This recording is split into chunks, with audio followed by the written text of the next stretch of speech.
Hello, welcome back to the channel. Today, we're diving right into how to use the resource allocation matrix in Zoho Project.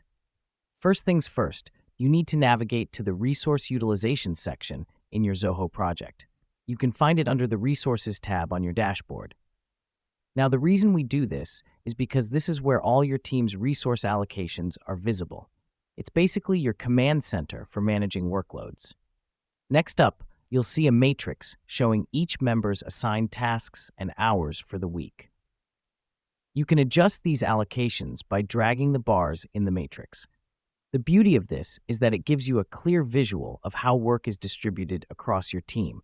It helps you balance the workload and avoid overloading any one team member. Now that we've done that, let's move on to the Unassigned Tasks tab. Here, you can see all the tasks that haven't been assigned to anyone yet.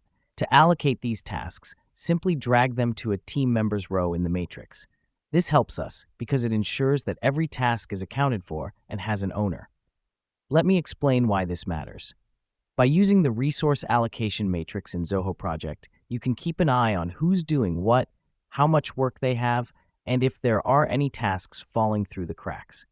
It's a way to ensure that your project is moving forward smoothly and efficiently. Now, the last step is to review and adjust these allocations as needed. You can do this at any time by returning to the resource utilization section. Remember, the goal here is to keep a balanced workload for everyone on your team. If you notice someone is overloaded, you can easily adjust their tasks right here. And there you have it. That's how to use the resource allocation matrix in Zoho Project. It's a powerful tool for managing your team's workload and ensuring that your project stays on track.